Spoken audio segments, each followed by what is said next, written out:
దేశ రక్షణలో 20 ఏళ్లు సేవలందించిన చేతులవి నేడు మట్టి మనిషిగా మారి సమాజ సేవకు సంకల్పించాయి. రసాయనాలతో సారం కోల్పోయిన నేలలకు ప్రకృతి వనరుల సహకారంతో జీవాన్ని అందిస్తున్నాయి. ప్రజలకు ఆరోగ్యకరమైన ఆహారం అందించడం రైతు బాధ్యత అని గుర్తు చేయడమే కాదు, తాను తూచా తప్పకుండా ఆ విధానాలను 100% పాటిస్తూ నేలతల్లి సేవలో సంతృప్తిని పొందుతున్నారు విజయనగరం జిల్లాకు చెందిన చంద్రశేఖర్ నాయుడు. దేశీయ సంపదైన వరి వంగడాలను సాగుకు ఎన్నుకొని రసాయన రహితంగా పండిస్తూ సత్ఫలితాలను సాధిస్తున్నారు. లాభాల సేద్యానికి బాటలు వేస్తున్నారు. ఇక్కడే ఈ ఊర్లో మోపాడు విలేజ్లో ఇక్కడ పుట్టి పెరిగిన తర్వాత ఇక్కడ 8th క్లాస్ చదివి వైజాగ్లో 10th క్లాస్ 9th 10th చదివేసి వెళ్ళిపోయి ఆర్మీకి వెళ్ళిపోయాను.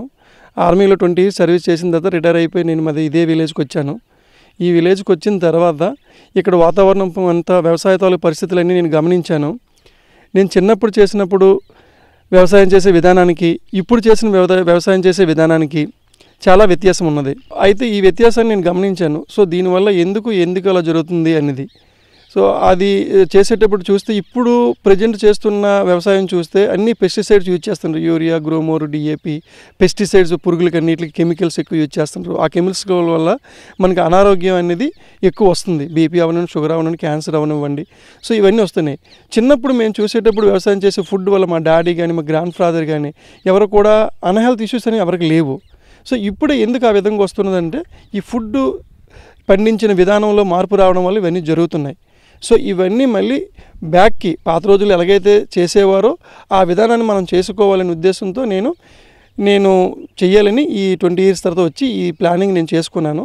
దానిలో భాగంగా వర్మీ యాచరీ యూనిట్ ఒకటి నేను చేసుకున్నాను. ఎందుకంటే వర్మీ కంపోస్ట్ అనేది మనకి కావాలని. వర్మీ కంపోస్ట్ ఎర్ర అనేది కావాలి. ఎర్ర అనేది వానపాము అనేది రైతు నేస్తం. సో ఆ రైతు నేస్తం అనేది మెయిన్ మనకు కావాలి కాబట్టి నేను వర్మీ కంపోస్ట్ యాచరీ అనేది నేను పెట్టుకున్నాను. సో దాని తర్వాత ఈ వ్యవసాయానికి నాకున్న పొలంలోని నేను దేశీ విత్తనాలని ప్రిపేర్ చేసుకున్నాను. ఇప్పుడు మీరు పండిస్తున్నవి హైబ్రిడ్ అన్నీను. ఇవి ఏవైతే సోనా మసూరి, సాంబా మసూరి ఇవన్నీ హైబ్రిడ్. మనం అన్నీ నాటు తాలూకా విత్తనాలు అన్నప్పుడు నేను చూసాను, చిన్నప్పుడు తెలుసు. సో దాంట్లో ఏంటంటే దిగుబడి తక్కువ వస్తుంది. దిగుబడి తక్కువ వచ్చినా సరే క్వాలిటీ అనేది బాగుంటుంది. సో అందుకని నేను నా మంచి ఫుడ్ మా డాడీ వాళ్ళు మా గ్రాండ్ ఫాదర్ వాళ్ళు మాకు ఏదైతే మంచి ఫుడ్ ఇచ్చారో ఆ ఫుడ్నే నా పిల్లలకి నా ఫ్యామిలీకి అనేది నేను ప్రిఫర్ చేయాలనే ఉద్దేశం మీద నేను ఇది చేశాను. ప్రాఫిట్ గురించి నేను ఆలోచించలేదు. సో నాకు మంచి క్వాలిటీ ఆఫ్ ఫుడ్ కావాలనేది నా మెయిన్ కాన్సెప్ట్. దాంట్లో భాగంగా నేను ఫస్ట్ ప్యాడీకి వెళ్ళాను. ప్యాడీలో బ్లాక్ రైసు, బ్రౌన్ రైసు, సిద్ధ సన్నాలు, నవారా, రాజముడి అనే ఈ వెరైటీస్ నేను తీసుకొని నేను చేస్తున్నాను. సో మార్కెటింగ్ అనేది అంత ఇప్పుడు ఎందుకంటే ఇప్పుడు ప్రజలు ఇంకా రాను మార్పు రావాలి. మార్పు వచ్చిన తర్వాత అనేది దీనికి ఎక్కువ మార్కెటింగ్ ఉంటుంది. అంతవరకు ఈ పెస్టిసైడ్ యూజ్ చేసిన దానికి దీనికి తేడా అనేది కనిపిస్తుంది. సో అయితే ఇప్పుడు నేనేంటంటే సిద్ధ సన్నాలు, నవారా, రాజమూడి, ఈ బ్లాక్ రైస్ ఇవన్నీ తెచ్చుకున్నాను. సో నాకు ఒక రాజుగారు అని ఎవరైతే ఉన్నారో అతని దగ్గర నుంచి చేస్తున్నారో అతని దగ్గర నుంచి నేను తెచ్చుకొని ఎండాకాలం వేసవి వచ్చేసరికి దున్ని రెడీ చేసి ఉంచుకొని దాంట్లో ఈ ఘనజీవామృతము, ద్రవజీవామృతం ఇవన్నీ ముందు వర్మీ కంపోస్ట్ ఇవన్నీ పొలంలో వేసి ఉంచుకుంటాను. ఎప్పుడైతే తొలకరి స్టార్ట్ అయ్యేసరికి నారు వేయడం జరుగుతుంది. ఆ నారు వేసేటప్పుడు కూడా విత్తనాలను కూడా విత్తన శుద్ధి చేసుకోవాలి. విత్తన శుద్ధి చేసుకున్న తర్వాత అప్పుడు మనం నారు పోసి నారుని తీసిన తర్వాత దున్నేసి అన్ని దమ్ము పెట్టి ఉంచి నేను అసలు దీంట్లో కెమికల్స్ అనేవి నేను యూజ్ చేయట్లేదు. వర్మీ కంపోస్టు, గోమూత్రము, ఘనజీవామృతము, ద్రవజీవామృతము, పంచగవ్య ఇవి నేను యూజ్ చేస్తున్నాను. అది కాకుండా పెస్టిసైడ్ అయితే ఇప్పుడు రాలేదు. ఒకవేళ వస్తే నేను బ్రహ్మాస్త్రము, అగ్నాస్త్రము, నియమాస్త్రము ఇవి యూజ్ చేస్తాను. సో ఈ ఇయర్ అయితే నేను యూజ్ చేయడానికి నాకు అవకాశం అది రాలేదు, ఎందుకంటే పెస్టిసైడ్ అవ్వలేదు కాబట్టి. సో ప్రీవియస్ డేస్లో నాకు ఫస్ట్ అండ్ సెకండ్ ఇయర్లో జరిగింది. ఎందుకంటే అప్పుడు అంతకుముందు వీళ్ళు పెస్టిసైడ్స్ యూజ్ చేశారు కాబట్టి సో అప్పుడు తప్పలేదు నాకు.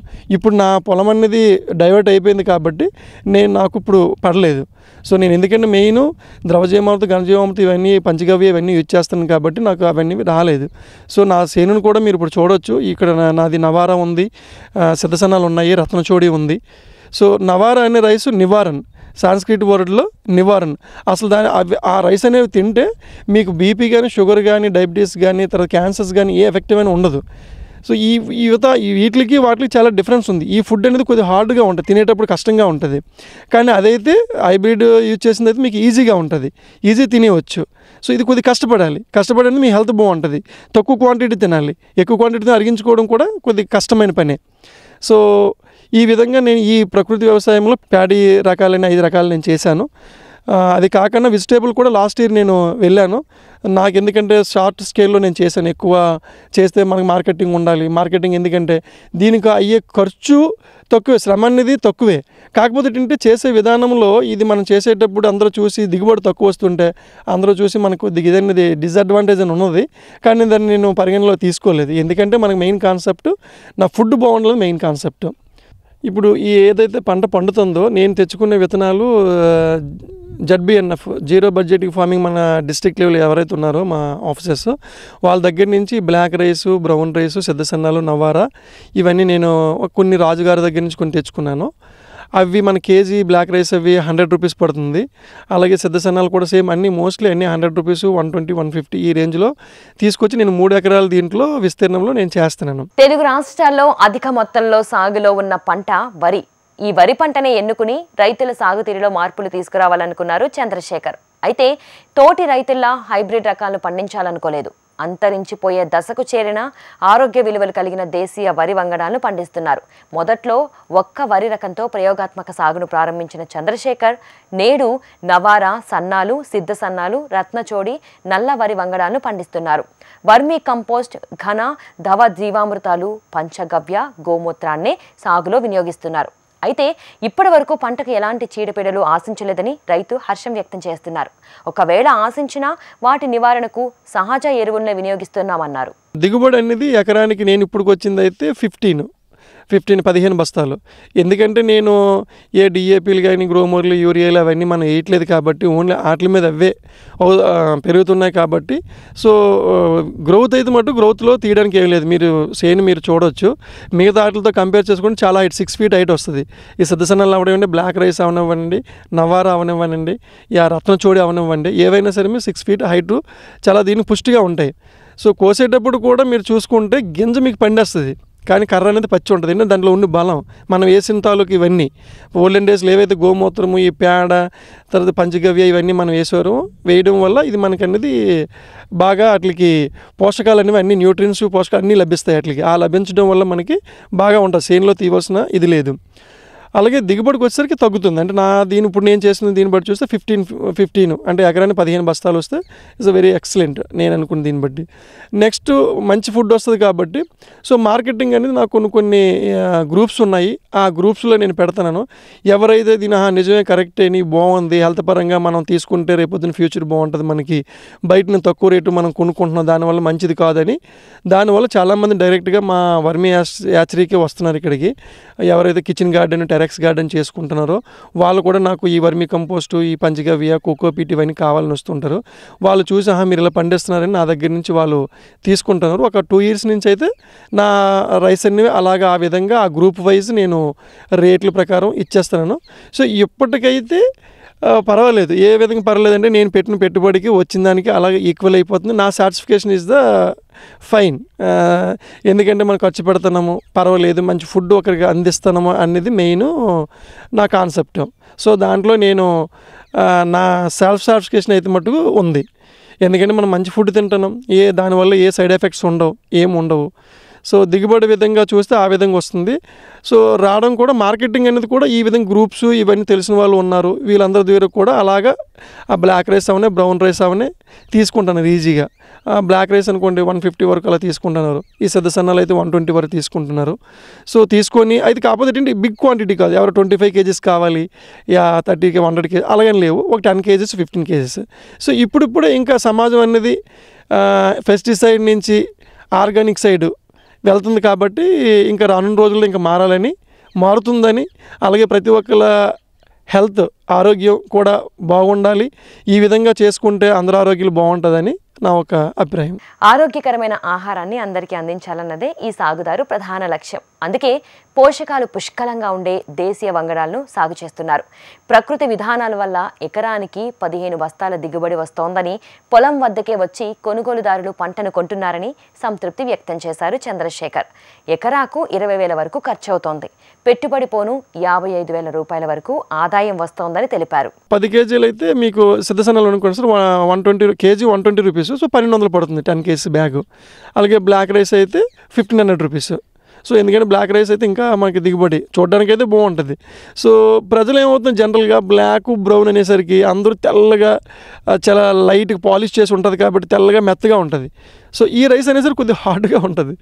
ఆ హార్డ్ ఉన్న వాళ్ళని చూసి ఏంటి సార్ ఇంత గట్టిగా ఉంది, కొద్దిగా తినగలిగాము అన్నట్టు అనుకుంటున్నారు వాళ్ళు. సో తర్వాత వాళ్ళు అలవాటు అయిపోయిన తర్వాత సార్ చాలా బాగుంది సార్, కొద్ది తిన్నా చాలా గట్టిగా ఉంది, బాగుంది ఇది అన్నట్టు వాళ్ళు కాంప్లిమెంట్స్ అన్ని మనకి పంపిస్తున్నారు. అది ఎవరైతే నాకు ప్రీవియస్ తీసుకుంటారో వాళ్ళు కంటిన్యూ నాకు ప్రొసీడ్ అవుతున్నారు. మా పెట్టుబడి అయితే మనకి ఎకరాకి వెళ్ళలేదన్న ఒక 20 అవుతుంది సార్, ఎకరాకి 20,000 అవుతుంది. కాకపోతే ఇప్పుడున్న రోజుల్లో ఏంటంటే లేబర్ కాస్ట్ కొద్దిగా ఎక్కువ అయిపోతుంది. మిగతా ఎంత పర్వాలేదు, లేబర్ కాస్ట్ అనేది ఎందుకంటే ప్రతి ఒక్కరికి జాబ్ కావాలి, జాబ్ నీడెట్లో వ్యవసాయం చేసేవాడు ఎన్నడు అనేది కొద్దిగా కష్టం అవుతుంది. సో అందుకు లేబర్ ఛార్జెస్ కొద్దిగా హై అవుతుంది. సో ఎలాగైనా సరే మాకు 20 ఎకరానికి అయితే 20 వరకు అవుతుంది. సో ఆ బేస్ మీద 15 మీకు బస్తాలు వచ్చినా సరే మనం ఒక బస్తా 100 కేజీస్ బస్తా అంటే మీకు 60 to 70 కేజీస్ వరకు రైస్ వస్తాయి. ఒక బస్తా 5,000 అంటే 15 బస్తాలు కాబట్టి మనం ఆ విధంగా చూసుకున్నా సరిపోతుంది. సో రిమైనింగ్ ఇంకోటి ఏంటంటే నా పశువులన్నీ ఉన్నాయి, ఆవులు. ఆవులు ఉన్న వాటికి కూడా మంచి గడ్డి అనేది వేస్తాను, ఎందుకంటే పెస్టిసైడ్ యూజ్ చేయని గడ్డి. మీరు వినే ఉంటారు వెటనరీ హాస్పిటల్ డాక్టర్స్ తెలుసు వాళ్ళకి, చాలా ఆవులకి వాటికి గర్భం రావట్లేదు. కారణం ఏంటంటే ఈ పెస్టిసైడ్ చేసిన గడ్డలు అవి తింటున్నాయి. అవి తినడం వల్ల వాటికి గర్భకోశం తాలూకు ఏవో వ్యాధులు ఉన్నాయని అంటున్నారు, అవి నాకు పెద్దగా డీప్గా తెలియదు. సో దానివల్ల కూడా ఇప్పుడు నా గడ్డి అనేది నేనే యూజ్ చేసుకుంటున్నాను. ద్రవజీవంతో అనేది మేము తయారు చేసుకుంటున్నాం సార్ మా సొంతగా. అది ఎలాగంటే మన దగ్గర ఆల్రెడీ ఆవులు ఉన్నాయి కాబట్టి ఆవు పేడ ఉంది, అది మూత్రం కూడా మనకి అవైలబుల్గా ఉంది, పేడ కూడా ఉంది ఆల్రెడీ. ఇవి ఉన్నాయి కాబట్టి దాంట్లో మనకు ఓన్లీ శనగపిండి బెల్లం అనేది మనం తెచ్చుకోవాలి. సో ఒక 200 లీటర్స్ డ్రమ్ వాటర్ కావాలనుకుంటే దాంట్లో మనం చేసుకోవాలనుకుంటే మనం ఒక కేజీ బెల్లము, ఒక కేజీ శనగపిండి తెచ్చుకొని మిగతాది గోమూత్రము ప్లస్ ఆవు పేడ, తర్వాత పుట్టమన్ను అనేది మరి మాకు ఇక్కడ అవైలబుల్, ఎందుకంటే ఇక్కడ అన్నీ ఉంటాయి కాబట్టి.